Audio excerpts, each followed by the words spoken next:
रहीम। मैं हूं ज़फ़र शेख और आप मुझे देख रहे हैं YouTube channel ZDK voice of peace पर।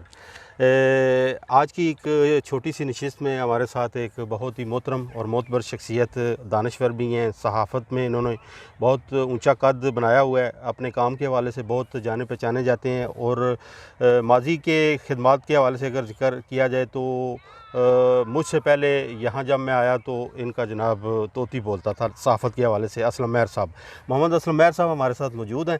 तो शुक्रिया महर साहब, आपने टाइम थोड़ा सा दिया मेरे यूट्यूब चैनल को। आपका अच्छा, शुक्रिया। महर साहब, एक सियासी सा सवाल मेरे दिल में ये खलश थी कि एक मैं आपसे पूछना चाहूँ, क्योंकि आप भी सियासत के साथ बड़ा गहरा ताल्लुक़ है, सहाफ़त के साथ तो है ही, लेकिन सियासत भी बहुत अच्छे तरीके से आप समझते हैं और तजर्बा भी रखते हैं। अच्छा, पिछले दिनों में हुकूमत पाकिस्तान ने, PTI की हुकूमत है जो मौजूदा, उसने एक बिल पेश किया कौमी असम्बली में कि ओवरसीज़ पाकिस्तानियों को वोट का हक़ मिलना चाहिए, और उन्होंने कौमी असम्बली से ये इसका हक़ मनवा भी लिया। कौमी असम्बली से तो ये बिल पास हो गया, लेकिन इसके साथ साथ ही अपोजिशन की पार्टीज़, पीपल्स पार्टी और नून लीग ने इसकी मुखालफत की, बल्कि बाइकआउट भी किया। और इसके बाद ये भी अभी सुना गया कि ये कोर्ट में चैलेंज भी कर दिया गया है। अभी आधा प्रोसेस हुआ है, यानी कौमी असम्बली से मंजूर हो चुका है ये बिल और अभी सेनेट से मंजूर होना है, और उम्मीद की जाती है कि ये सेनेट से मंजूर हो जाएगा और ओवरसीज़ पाकिस्तानी जितने भी हैं दुनिया में 90 लाख के लगभग, ऊपर नीचे कह लें, वो हैं, उनको वोट का हक़ मिल जाएगा। क्या कहना चाहेंगे इस हवाले से? शुक्रिया ज़फ़र शेख साहब। हमारी दुआ है कि आपका यूट्यूब चैनल जो है और तरक्की करे, और इस वक्त ये पूरी दुनिया में देखा जाता है। आपकी काविशें, आपकी मेहनतें, आप मुखलस होकर ये काम कर रहे हैं, और पाकिस्तान और पाकिस्तान की कम्युनिटी के मुतल्लिक़ ही हमेशा आप इन मौज़ूआत पर फ़िल्में बनाते हैं और लोगों तक पहुंचाते हैं। आपका सवाल ये था कि पाकिस्तान की मौजूदा हुकूमत जो है उसने ओवरसीज़ पाकिस्तानी जो बैरून मुल्क, जिन्हें पाकिस्तान के ये पीपल पार्टी वाले, नून वाले, PTI वाले, तमाम जितने भी सियासतदान हैं, ये ओवरसीज़ पाकिस्तानियों को रीढ़ की हड्डी की मिसाल देते हैं, बल्कि दूसरे लफ्ज़ों में ये भी कह देते हैं कि ये हमारे एम्बेसडर हैं। अगर हुकूमत पाकिस्तान ने यह बिल मंजूर किया है हमारे मुतल्लिक़ कि हमें वोट का हक़ दिया जाए, और इस वोट की मुखालफत करने वाले, मैं नाम तो नहीं लेता, लेकिन सारी दुनिया जानती है, मीडिया ओपन हो चुका है, रेडियो, अखबारात सब कुछ बता देते हैं, लेकिन मुखालफत करने वालों को ये सोचना चाहिए कि जब वो यहाँ पर आते हैं तो आने से पहले वो हमें ही अपने दोस्त बनाते हैं, और हम उनके जो हैं वो मेज़बान होते हैं, फुली तौर पर एंटरटेन होकर जाते हैं, और वो हमारे मेहमान होते हैं। हम मर्सिडीज़ गाड़ियों में, BMW में जो साहिब सरबत हैं उनको सैर कराते हैं, उनको तोहफे देते हैं, उनके एजाज़ में 250-250, 500 आदमियों की। मुझे पता है कि चौधरी वलायत साहब ने यहाँ जब भी पाकिस्तान से कोई आया, मैं ये कोई चौधरी वलायत की ज़ाती तारीफ़ नहीं कर रहा, ये उनके काम मेरे सामने है। वो 16 साल की उम्र में यहाँ आए थे और इस वक्त 67 के हैं। 50 बरस हमने इकट्ठे गुजारे हैं। उन्होंने उनके एजाज़ में लोगों को फ़ोन किए हैं, गाड़ियाँ मुहैया की हैं, खाने डिनर दिए हैं, और उनकी इज़्ज़त दी है, और सबसे बढ़कर उनको स्टेज के ऊपर बिठाया है।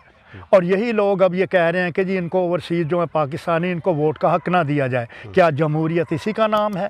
आप धांधली करना चाहते हैं, आप वो वोट लेकर मेंबर बनना चाहते हैं जो आपके हारी हैं, जो आपके कमी हैं, जो आपके लिए भैंसें चुराते हैं, या आपके वो क्या कहते हैं शटाला काटते हैं, यानी मज़दूर और पांडी हैं। हम पढ़े लिखे लोग हैं, हमें इन मुल्कों ने, यूरोपीय यूनियन के जितने भी 40-50 ममालिक हैं, या बैरून मुल्क जितने ओवरसीज़ पाकिस्तानी, आपने ठीक कहा कि 90 लाख, नियर अबाउट करोड़ के करीब चले जाते हैं।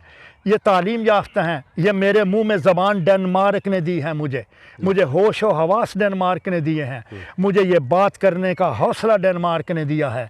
और मैं जमहूरियत की बात करता हूँ। अगर आप जमहूरियत की बात करते हैं और इस हुकूमत की मुखालफत करते हैं, आप मौजूदा हुकूमत की मुखालफत नहीं कर रहे, आप उन पाकिस्तानियों की जो ओवरसीज़ बैरून मुल्क मजदूरी करके ज़र मुबादला भेजते हैं, आप उनकी मुखालफत कर रहे हैं। आपको सोचना चाहिए। आप तो आज एक पार्टी में हैं, कल दूसरी में चले जाएंगे। तो पता है बयान क्या देते हैं, हम पाकिस्तानियों की फलाह बहबूद के लिए पार्टी बदल रहे हैं। नहीं, फलाह बहबूद के लिए नहीं, मुराआत के लिए। आप गाड़ियों के लिए, पेट्रोल के लिए, आप जो है रेस्ट हाउस के लिए, अपने बच्चों की तालीम के लिए। दूसरी बात, ये विरासत की सियासत कहाँ से है? किसी मुल्क में मैंने नहीं देखी। आप अपने बच्चों को पालते हैं, परवरिश करते हैं, उनको अच्छा खाना खिलाते हैं। आप कभी अमेरिका में पढ़ाते हैं, पेरिस में, ऑस्ट्रेलिया में, कनाडा में और लंदन में। जब वो डिग्री लेकर आते हैं तो उनको आप हल्के में खड़ा करके मेंबर ऑफ पार्लियामेंट क्यों बनाते हैं? मुझे पता है क्यों, कि उस इलाके में आपके हारी रहते हैं और हारी अगर बोले तो आप उनकी टांगें तोड़ देते हैं। तो ये ज़्यादती है, ये इंसानियत नहीं, ये मफाद परस्ती की सियासत है। ऐसे ही है। अच्छा मेयर साहब, ये तो बहुत अच्छे तरीके से आपने बयान कर दिया और मैं समझता हूँ कि हमारे देखने और सुनने वालों को ये समझ आ चुकी होगी। अच्छा, एक मुख्तसरन एक सवाल का जवाब ज़रा दे दें कि आप इतना अरसा यहाँ रह रहे हैं, आपने क्या यहाँ से सीखा, क्या कुछ आपने गेन किया यहाँ डेनमार्क से? मैंने डेनमार्क में 50 साल गुजार कर ये सीखा है कि वक़्त की पाबंदी और वादे की पाबंदी और दूसरे काम की क्वालिटी, अगर आप इन 3 चीज़ों पर अमल करें और आपके बच्चे अमल करें, कोई भी आदमी किसी भी मुल्क से बिलोंग करता हो, रंग हो, कैसा हो, क्या हो, अगर उसके अंदर काबिलियत है तो वो अपनी मंजिल आसानी से बग़ैर रिश्वत दिए हुए। आप तो पाकिस्तान के अंदर मेरे भाई कोई काम कराना बग़ैर रिश्वत के होता नहीं है।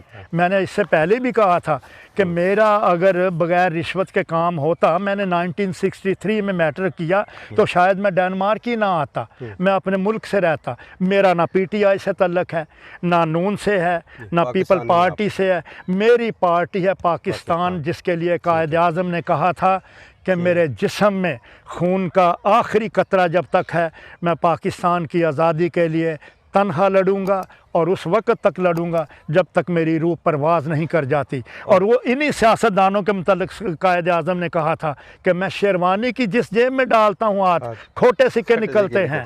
अच्छा, कायद आज़म साहब का एक बहुत ही मशहूर मकूला या ये जो एक फ़िक्रा, जो एक हमारे दोस्त, आपके भी दोस्त सीनियर सिटीज़न अशरफ भट्ट साहब ये अक्सर कहा करते हैं कि जैसा आपने 3 चीज़ें बताई कि ये 3 चीज़ें हमें, यूनिटी, फेथ और डिसिप्लिन, ये तीनों चीज़ें अगर इंसान में हैं तो मैं समझता हूँ कहीं भी जाकर रहे वो कामयाबी। हम पाकिस्तान में भी इसी को बनाकर बेस हम तरक्की कर सकते हैं। आप पाकिस्तान में देखें, मैं आपको मिसाल देता हूँ कि खारियाँ के अंदर मेरे दोस्त थे, उन्होंने एक मकान ख़रीदा और मुझे वो अपने साथ ले गए, कहने लगे असलम आओ हम खारियाँ चलते हैं और ज़रा वहाँ पे ये काम कराना है। उन्होंने रजिस्ट्री करवानी थी और तहसीलदार साहब जो हैं वो अंदर अपने पंखे के नीचे बैठे हुए गप्पे लगा रहे हैं, चाय पी रहे हैं। तो बाहर साहिल जो हैं सुबह 10 बजे के आए हुए 4 बजे तक खड़े हैं। और फिर उसने रीडर ने जाकर कहा कि सर आप घुग्गी डाल दें, क्योंकि उन्होंने घुग्गी डालनी होती है ना कलम के साथ, हैं जी। और फिर हर आदमी ने पैसे देकर वो घुग्गी डलवाई। तो ये डिसिप्लिन, यूनिटी, फेथ कहाँ है? ये गैर मुस्लिमों में पाया जाता है। मैं मिसाल देता हूँ, मैं लाइब्रेरी में बैठा हुआ अखबार पढ़ रहा था, हुज़म लाइब्रेरी में 10,000 कोरोना मेरे बैग में था, मेरा CPR नंबर, मेरे बैंक कार्ड। आप यकीन जाने कि बाज़ औक़ात मुझे कोलेस्ट्रॉल की वजह से ना तो मुझे वो जो है भूलने की तकलीफ़ हो जाती है। तो मैं घर आ गया इसी तरह अखबार छोड़कर। तो मैं जब चाबी लगाने लगा, मैंने कहा मेरी चाबी कहाँ है? असल चाबी तो तेरे बैग में है, तेरा CPR नंबर बैग में है। आप यकीन जानिए जब मैं गया मेरा बैग उसी तरह पड़ा हुआ था लाइब्रेरी के पास, किसी ने उठाया नहीं है। ये है डिसिप्लिन, ये है फेथ, ये है यूनिटी। और पाकिस्तान में अब सुन लें आप, आखिरी बात करते हैं, अल्लाह ताला आपको खुश रखे, आपके मिशन को, आपके विज़न को, आपके यूट्यूब को।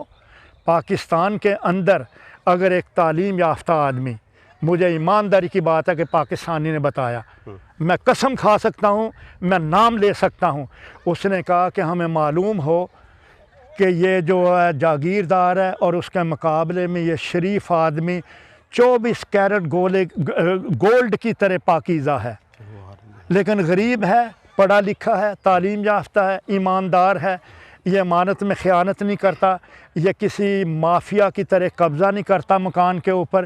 कहता मैं वोट जो है ना उस माफिया को दूंगा डर के मारे कि रात को मेरी टांगें ना तोड़ने आ जाए। ये है पाकिस्तान, ये है डेमोक्रेसी, ये है विरासत की सियासत। मैं अपने बच्चे को पढ़ा रहा हूँ ऑक्सफोर्ड यूनिवर्सिटी में कि बेटा 20 साल वहाँ बाहर रहो, पाकिस्तान के मतलब कुछ ना जानो, जब डिग्री लो अपने हलके में अपने कमियों के वोट लेकर MNA बन जाओ। ठीक, ये है आज की बात।